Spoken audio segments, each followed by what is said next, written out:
This is a guy named Sam Brownback on the right here. He single-handedly disproved Republican ideology. He's the governor of Kansas, or he was back in 2012, and he ran what was called the Kansas experiment. It was basically an attempt to fully implement trickle-down economics in the state of Kansas, and it failed miserably. It destroyed the state.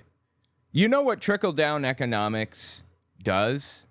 Ultimately, it takes money. The idea behind trickle-down economics is if you cut taxes for the rich, they'll put more money into the economy because they'll have more money to put in. So, because they're not giving it to the government or whatever. Here's the fundamental flaw in that line of logic. The whole goal is to put more money into their own pockets.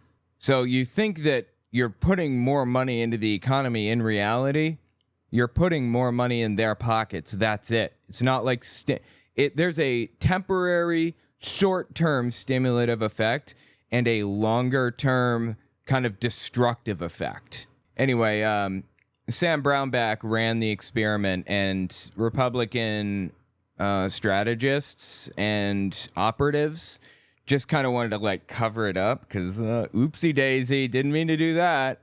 So anyway, after his failed experiment, Donald Trump named the guy U.S. Ambassador for International Religious Freedom. Is that even a real like title? Or did that just like, did he just make that up? Did he just like give this guy an honorary title for just being somebody? Anyway, check out what Sam Brownback has to say. I want to talk more about the Kansas experiment and how it failed exactly, but listen to Sam Brownback talk here about religious freedom. I listened to a piece by you not long ago. Talked about 80% of people around the globe claim a faith, and that religious freedom. 80% of the people around the globe claim a religious faith. I don't know about that.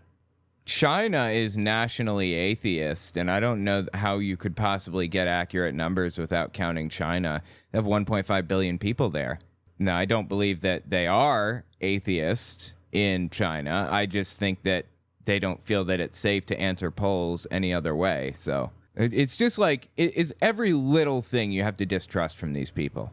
Claim a faith, and that religious freedom is the first freedom. Can you help our viewers understand what you mean by that and why it's so critical that we get this piece right? Religious freedom is the first freedom. Interesting. Okay. Well, before this joker prattles on about his nonsensical garbage, let me just lay this out for you, okay? I believe in religious freedom to the death. For real. Quick interjection, this won't take long. If you like what I do, I'd appreciate it if you watch the video to the end. YouTube bases video reach off of watch time, so watching even an extra minute makes the video go further. Liking and subscribing goes a long way too. Finally, it would be awesome if you guys checked out my Patreon. All links are in the description, of course. Okay, back to the video. I will fight for people's right to do what they want, to practice their religion without being persecuted for it, without a doubt. But there is a difference between somebody practicing their religion and somebody imposing their religion on somebody else. Here's where the difference comes in. There's a saying that goes like this: your right to swing your fist ends at the tip of my nose. You can swing your fist anywhere you want, except for right here. When somebody stops you from swinging your fist right here, it's not a violation of your rights to swing your fist. It's a protection of my right to not be punched in the nose. That's the idea behind it, right? Your rights end where my rights begin. That's the bottom line here. Now, I'm all for religious freedom up to the moment it starts interfering with other people in their lives. Okay, you want to sacrifice a child on like a hilltop, like, you know, on a table once a week, every single week, you know, cut the heart out or some other nonsense and sacrifice the kid to the sun god. That's not your religious right. Yeah, that wouldn't be, I suppose you could say that'd be religious freedom, but you're infringing on other people's freedom, so it's unacceptable in the United States. We can't have that. Even if the kid was a willing participant, he couldn't possibly fully understand the consequences of what he agreed to, right? Obviously. So your rights extend up to where my rights begin. And the Constitution, the first sentence of the First Amendment of the Constitution says, Congress shall make no law establishing religion or inhibiting the free exercise thereof, something to that effect. And it was colloquially referred to as the Separation Clause or the Establishment Clause. Separation of church and state is the idea here. Quick note before we continue, I want to let you know I just wrote a book. If you want to check it out, owenmorgan.com/book. It's a book about my experiences within Jehovah's Witnesses. It's completely understandable if you know nothing about Jehovah's Witnesses. And if you're a Christian, it's a good reference to use for why Jehovah's Witnesses are wrong about their interpretation of the Bible. The last chapter of the book is 100 questions that I have for the governing body. I'm selling the last chapter separately as its own separate guide if you guys want to get that too. So check it out, owenmorgan.com/book. I'd appreciate that. Separation of church and state is a term that was found in Thomas Jefferson's letter between himself and Danbury Baptist Church. There's a Calvinist denomination that was running the state of Connecticut. They were the state church in Connecticut all the way back in the late 1700s. And Danbury Baptists didn't like that. They felt that this is like a flagrant violation of the First Amendment. And Thomas Jefferson was like, you're absolutely right, it is. And with time, took years, had to go all the way through the court system and everything else, as everything does. But with time, eventually, the U.S. government recognized that the government cannot impose any religious beliefs upon anybody else. If you are a religious person, if you believe in God and all that, in your personal life, great. That's fine. Everybody's happy for you. Fantastic. But when you walk into that Senate building, or when you walk into that classroom as the teacher, and you are acting as a representative of the state, your religion ends there. No more religion for the next hour and a half or whatever it is. That's the idea. That was the idea that the Founding Fathers had originally. That was the Enlightenment movement. That's what it produced.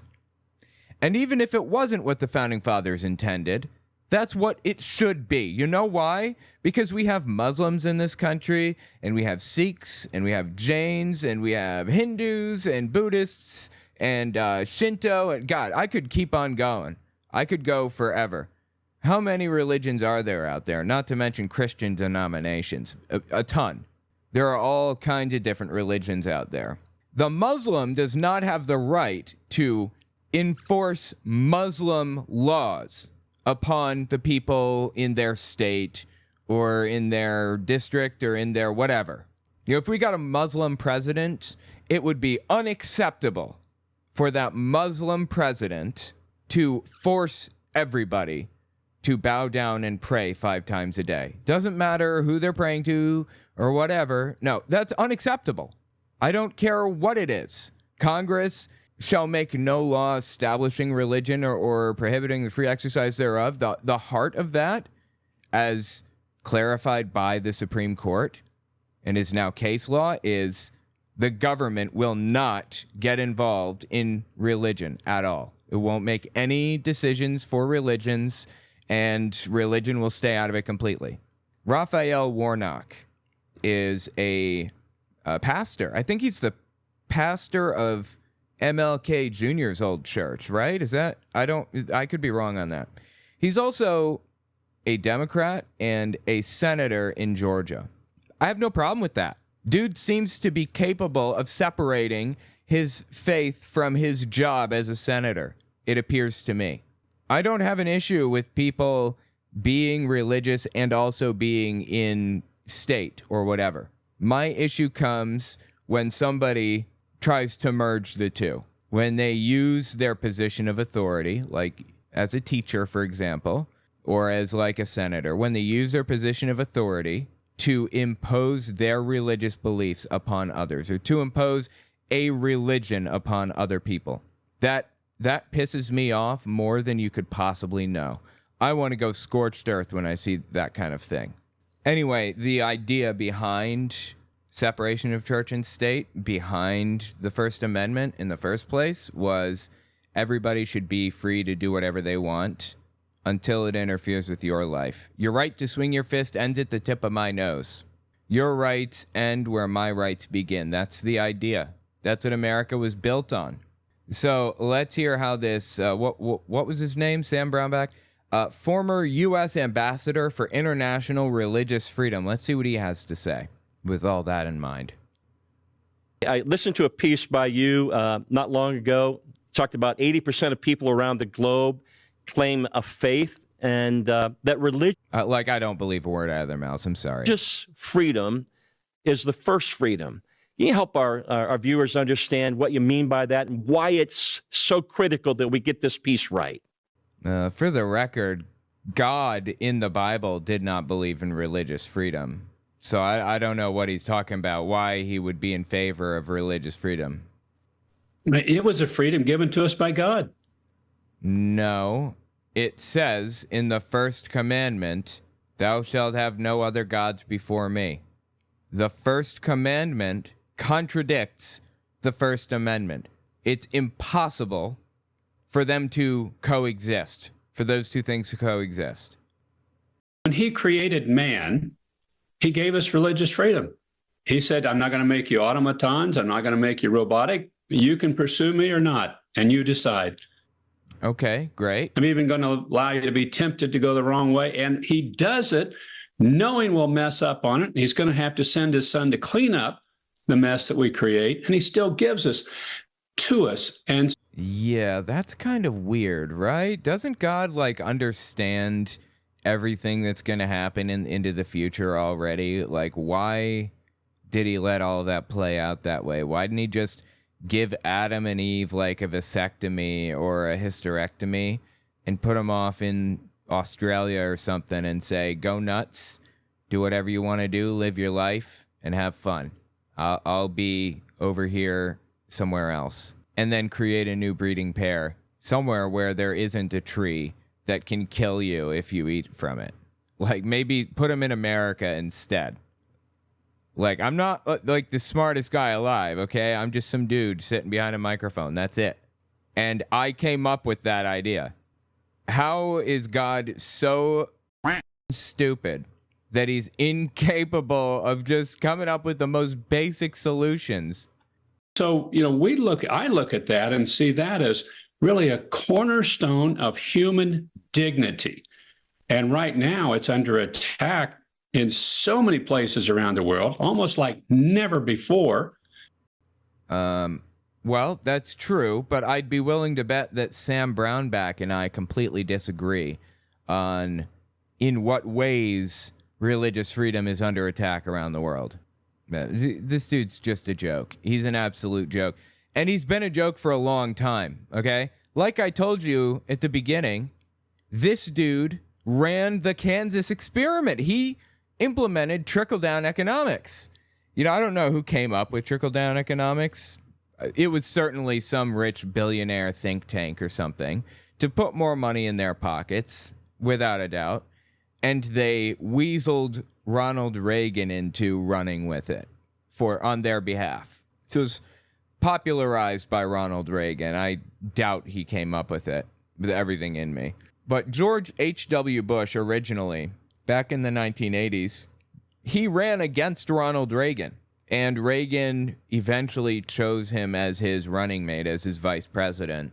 But when they were running against each other, George H.W. Bush, George Bush's dad, who eventually became the president in the 90s, he called trickle-down economics voodoo economics because it was nonsense.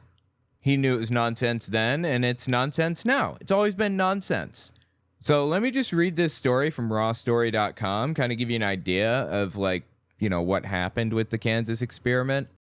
It's taken 6 years, but it looks like Kansas voters have finally seen enough of Governor Sam Brownback's real-live experiment in supply-side economics, also known as trickle-down economics, also known as tax cuts for the rich.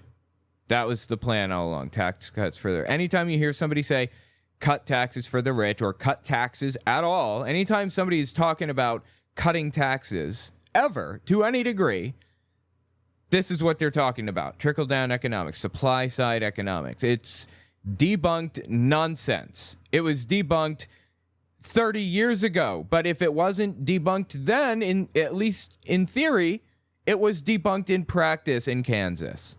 By the way, this article was written August 3rd, 2016, 4 years after the plan had been implemented. So we're coming up on like 10 years out now from this. Under Brownback's tenure, Kansas has lurched from one government funding crisis to another, mostly thanks to budget-busting tax cuts that are the governor's signature policies. However, as the Wichita Eagle reports, several Brownback allies were soundly defeated in primary races on Tuesday. In all, anti-Brownback Republicans won 10 out of 16 Senate primary contests. Again, this is 10 years old, so completely irrelevant to what we're talking about now. Representative Dan Hawkins, a pro-Brownback Republican who actually won his primary, declared the election to be brutal for Kansas conservatives. The state's Democratic Party, meanwhile, was happy just to have voters elect Republicans that are willing to properly fund the state's schools. The earthquake you're feeling isn't fracking, it's Brownback's house of cards falling, said Democratic staffer Tim Graham. Republican Ed Berger defeated former Senate Majority Leader Terry Bruce by running against Brownback's cuts to higher education. So they ran the Kansas experiment, Brownback did, in 2012. And by 2016, when I guess the election for governor of Kansas was up again, there were Republicans doing everything they could to get this dude out of office. They were sick of it. And it's fascinating to know that the broader overall Republican Party is still screaming about tax cuts for the rich, trickle-down economics, voodoo economics. To this day, they talk about this stuff. It's absurd. I have a Wikipedia article here, Kansas Experiment. The Kansas Experiment was a controversial tax policy and agenda by Kansas State Governor Sam Brownback in 2012 that had lasting effects in the state of Kansas from May 2012 until June 2017. It drew widespread attention following Kansas Senate Bill Substitute HB 2117, a bill signed into law by Brownback in May 2012. It was one of the largest income tax cuts in the state's history.